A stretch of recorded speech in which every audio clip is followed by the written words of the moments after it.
Great speech. It's really awkward to be serious in a group of so many close friends and family and loved ones in general.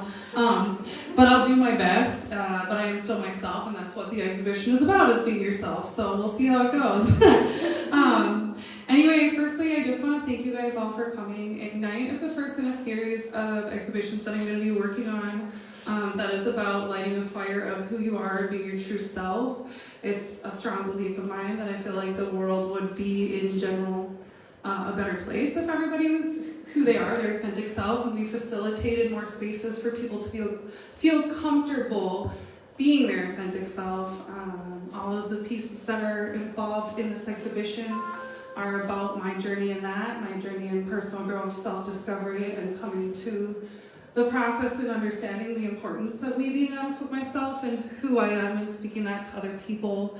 And the journey's affiliated with that.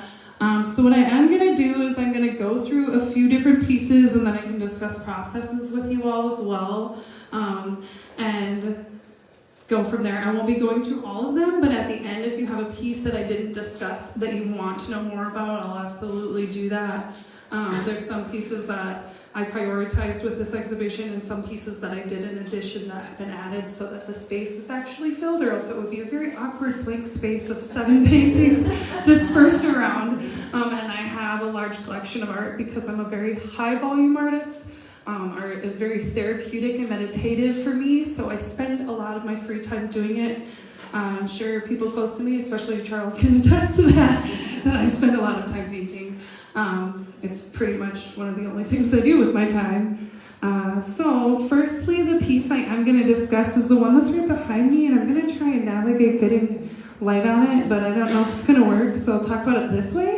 Does that work for you? Yes. Okay, so this painting is called Create, and the reason I'm choosing to speak about it wasn't actually initially going to be in the Ignite exhibition, but okay, so I made this painting for myself many years ago, and the point of it was for me to create a piece that I got to keep, that I never sold, that nobody really saw, that was for me. And I got done with it, and I hated it. Absolutely hated it. And I was like so disappointed, because I was like, I put all this time and effort to make something for myself, and I can't stand it. But I'm sure that there's a lot of other artists and creatives that go through the same experience. And it's still good to finish the experience, and it's still something that's there, that's done, that wasn't there before you did it. And that's a majority of what it's about. So you can see on the piece that there is a hand that is pushing all of this movement, and it surrounds down into here. So that is the creator, and that is creating into the space. And it comes down into this mouth and this nose, this breathing life into the nothingness, I guess. I was speaking with Anders a little bit about it. I don't know if he's still here, but there he is, yes. And I was talking about this, the rest of it is like constructs, like normal, where it is. And he's like, oh, kind of like the negative space. I was like, absolutely, or the void, or the abyss. And so it's an expression of how when you are a creator, you just have this drive, this need to create, and you push these things out into spaces where they're not before.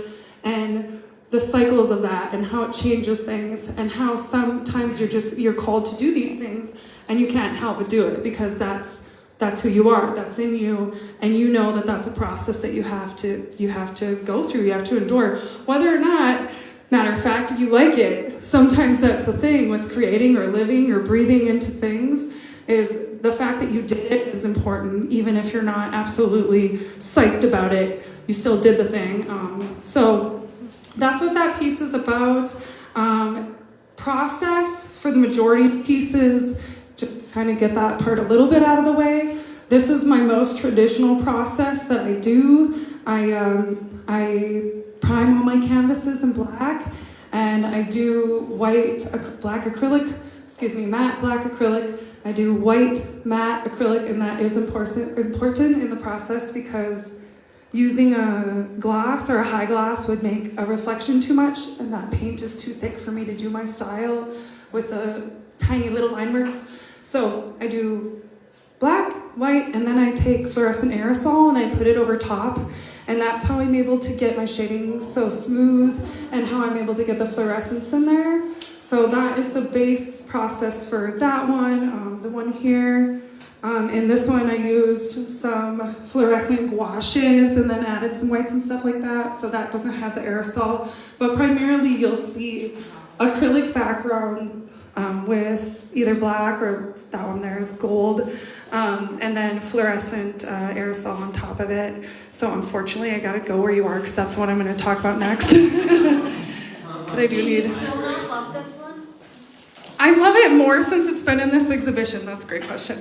But I did not. Like, at first I was like, no. And then when we did the 15th anniversary, people kept coming and talking to me about it. And I was like, oh gosh, I guess now I like it more.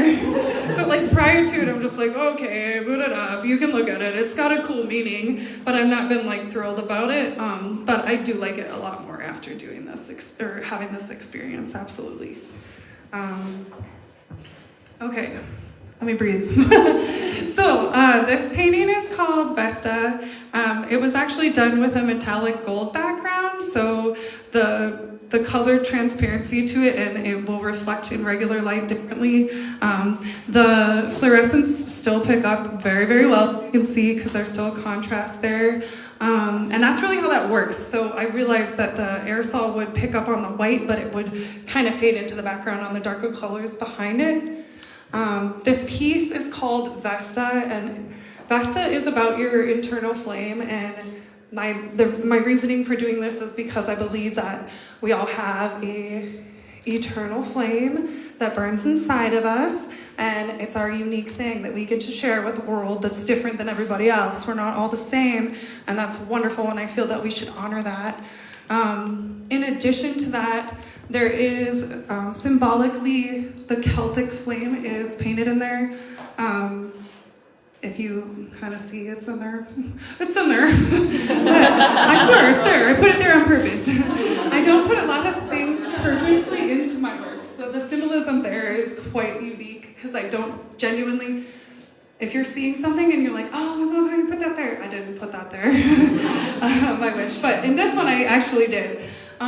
So it also, it is a flame, but it also is made to look like a face. And then above the face is a mask that is being taken off. So it's also supposed to represent that you're taking that mask off and you're letting that light shine to other people. And it goes on where, like, into a thought process of when I was creating it, that if you're letting that light shine to other people, they know that they can feel comfortable shining that light to you, and we're then having that symbiotic relationship of openness and recognizing when we can be that for people, even in situations when they're not necessarily doing things that we absolutely enjoy.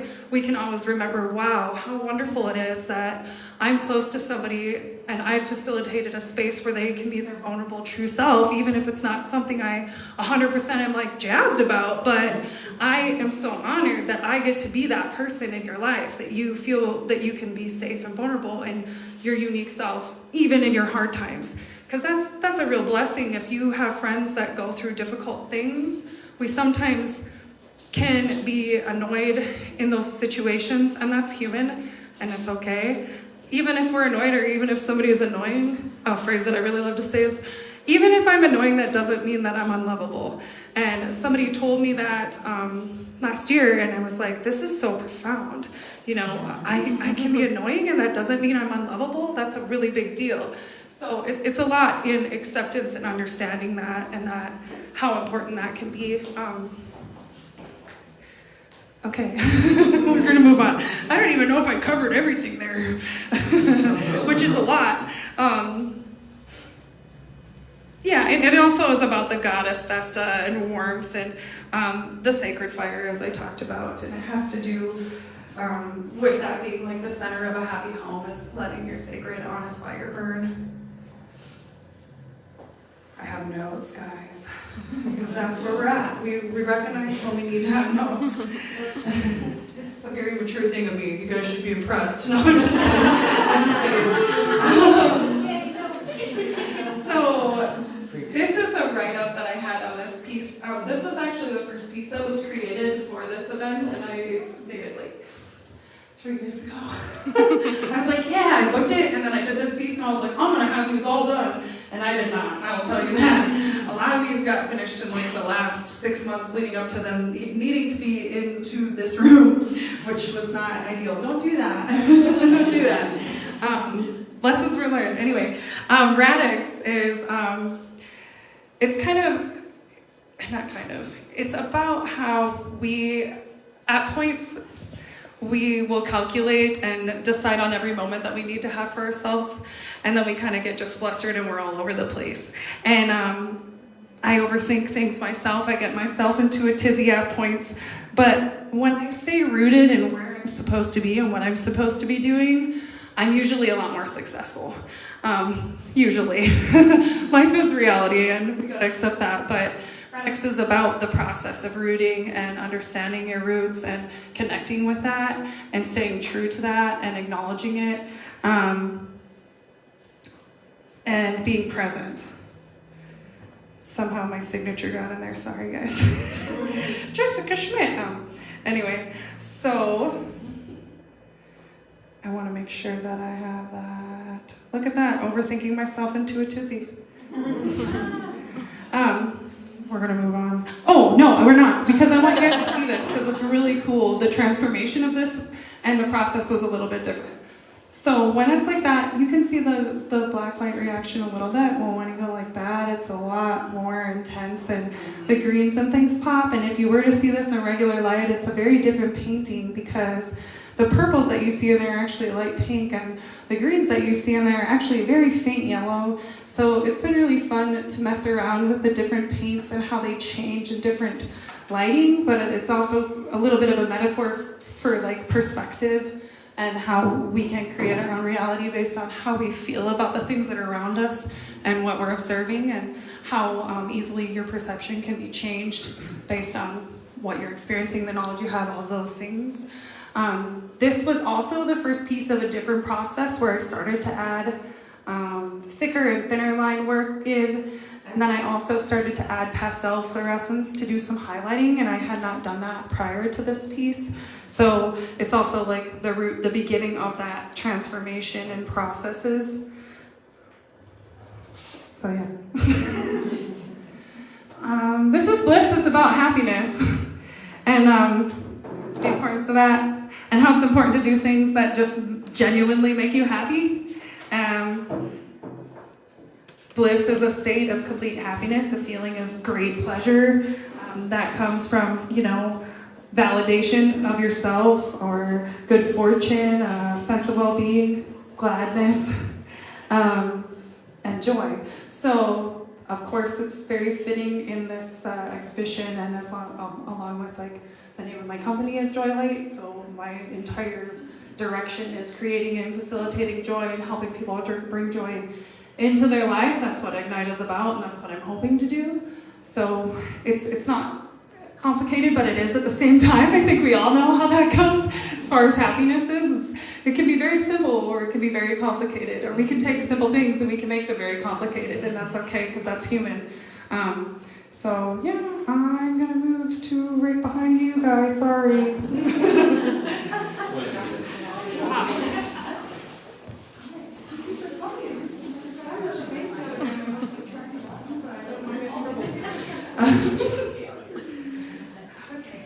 Hibernal.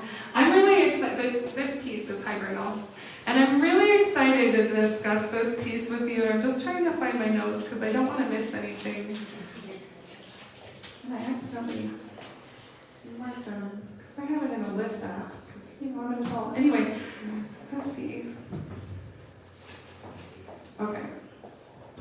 So the definition of hibernal is of characteristic of occurring in winter. And this piece is actually inspired by a book that Nancy told me about that's called Wintering that I read a couple years ago. And so this book goes through the process, something that we all experience here in the Midwest every year, except for this year was a little exceptional to that, is that we often have a lot of time we have this cycle kind of where it's warm and we can go out and we can do things, and then we have this other season where we're just kind of inside. And sometimes that can be a source of pain, but it can also be a source of silence, reflection, and creation. And so over the course of the last few years, I used to have a very not great relationship with winter, and I used to get very just mad, and I'd be stomping through the snow, and I'd be so inconvenienced by these things. And there was another book that somebody gave me, and in that book it said, you can be mad at winter all that you want, basically, but it's not going to change anything. You're still going to have to deal with winter, and guess what? Winter doesn't care how you feel about it. So it's really like a one-sided bad relationship, at that point. And it was really reflective, and I was like, yeah, you're right. Like, I live somewhere, there's gonna be snow every single year, so I get to decide every single year, am I gonna have just like crap attitude the whole time, trudging around like, oh no, this thing that comes here annually is back. Like, I didn't know about it, and it's inconvenienced me, and I still chose to live in the same place. So the piece is about honoring that, honoring where I'm at, honoring that time, taking advantage of that time to go into those cycles, hibernate, go into oneself, reflect, be in the calm, embrace the time that you get to be with yourself. I mean, I think we all know that there's plenty of things that overstimulate us all on a regular basis. We have something that's attached to our body at all times that can communicate with anybody in the world. That's a lot. So it's okay to take the pause, to go into that silence, to become more okay with those moments of silence, even though they're uncomfortable. That's a time for relaxation, reflection, rejuvenation.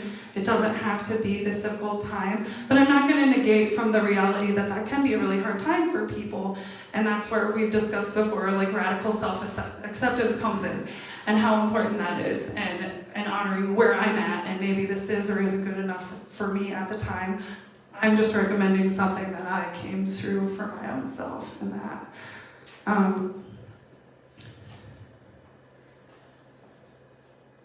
Yes. This is Pandemonium. This is one of my favorite pieces in the exhibition. The process seems very complicated, but I'll be honest with you, the meaning is and isn't very complicated at the same time. The difference is that it has a base of colored aerosol, it has a border of acrylic fluorescence, and then all the line work is done in pastel fluorescence, so they're lighter, but also pop in a certain way. The meaning behind it is pandemonium is just like this explosive ball of energy, and it's in reference to a song by AJR called Pandemonium. It's a band that I really love, but it's a very beautiful song, and it's about like, if I was like this, maybe I'd be better. If I was like that, maybe this or that. Just always thinking that you should be something other than you are, and then accepting how amazing it would be if you were who you are and okay with it. And the explosive, beautiful, chaotic, ridiculous, phenomenal thing that we are as human beings, it's insane and wonderfully insane. Every single one of you is so vastly different internally, and you know yourself more than anybody else does. So how phenomenal is that? That we can do so many things. It's also a nod to Siddhartha, which is a book by Hermann Hesse, and there's a scripture writing in it where he discusses ascension, and he discusses like all of the wonderful and all of the bad and all of the light and all of the dark and all of everything, and how essential it all was to a part of the process of being here for that moment, being a present, awakening thing, being whatever you want to say that you are. And I just think that's really beautiful. And I love that word. And I'm trying to breathe here now. I'll be doing stand-up now. I'll be here all night till 7. This piece is incendiary. It's exactly representative of combustion. There's a spiral of energy that explodes into all of these things. It's about being a force to be reckoned with, a reflection of what different words mean and their definitions, and mics working and everything like that. And sometimes, like, another thing that I really want to talk about with incendiary is words and communication and how words have different meanings, and they can be taken like a simple word. This word means igniting combustible material spontaneously. But if you look further in the definition, sometimes it's a weapon or bomb. And it's so interesting how something can be one thing and be so many other things, and the communication barriers with that, and how we really can allow ourselves and others to have grace for those conversations and what we're saying and what we're meaning, and if they're the same things, and taking that pause and calming and the growth that can be in that, versus just assuming that we know what someone's saying, when the English language especially is very complicated, and there's so many double meanings and triple, quadruple meanings to things. So it's a lot of that conversation about, yes, it's incendiary and it's this ball of explosion, but it can spiral to be this thing, but it can also be this simple, beautiful, delicate thing. So that's what that's about. I guess the last one I'll specifically speak on is Make My Mind a Garden. And the reason I always want to speak on this one, if it is anywhere, is because the meaning behind it is so beautiful to me. It's actually another artist, two artists made a song that's called that, and it's a nod to them. And their story behind it is that they were visiting this huge garden, and the woman that owned the garden discussed with them the importance of treating your mind like a garden, and how you should go in and you should pull the weeds and make sure that you water it and fill yourself with knowledge and fill yourself with information that helps you grow as a person, and nutrients that help you be healthy, and positive things that you say to yourself, and surround yourself with things that keep you safe and healthy and help you grow. So that's what it is.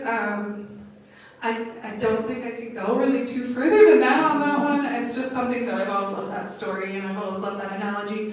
So I did want to share on that. But other than that, if anybody has any questions, I feel like I talked a lot and I'd love to answer something externally. Anyone? If not, that's great too. Can you talk about that one there, more symmetrical, and why it's tilted or strung differently? It's tilted because I wanted it to be notes. Yeah. I do have notes on praise. Hold on. I do have notes on it, actually. I just have to warn them. Yes.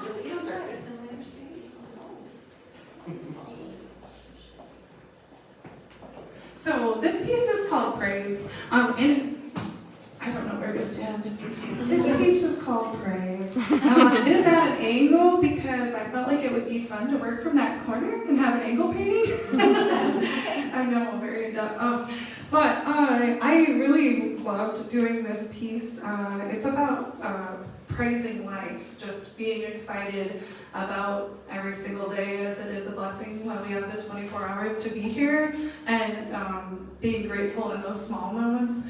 I read a lot of Louise Hay, and I've looked up to her for a long time, and she reminds people to thank every little thing in their life, like even your bed for being a place for you to sleep, your blankets for keeping you warm, your plumbing, everything. She just goes through, like, there are so many blessings that we have throughout our day that we just don't even think about because we get so distracted. So it's about praising all those little things in your life, like all the minor and major conveniences that you have, and honoring that. But it's at an angle because I felt like doing a symmetrical angle piece. I do symmetrical pieces. I know, that's actually it's sold. But I do symmetrical pieces. Many of them aren't here because honestly they're gone, which is fortunate. But yeah, I haven't done any in a while, but I'll definitely be doing more, and I enjoy doing them. I love doing abstract. My favorite part about it is, yes, I know I told you many stories about my interpretation, but most of the time I just get to listen to people tell me what they see and how it's made them feel, what it's made them think about, and that's absolutely my favorite part of being an artist, especially why I'm an abstract artist, because I feel like this is there, and now you get to tell me a story. So, great question. Thank you. So I'll tell you, it's also about wisdom because I see an owl in the middle. Yes, that's there. She sees a dragon. So Yes. Yeah, the dragon is actually, I see the dragon too, and I see the owls. I see a lot of owls in my paintings. A lot of people show me owls and dragons. So yeah, I definitely see that and understand why people could see that. I feel like there's a lot of different things that people tell me that they see, and honestly, the majority of them are not intentionally there. But I love it. I love it when people tell me what they see.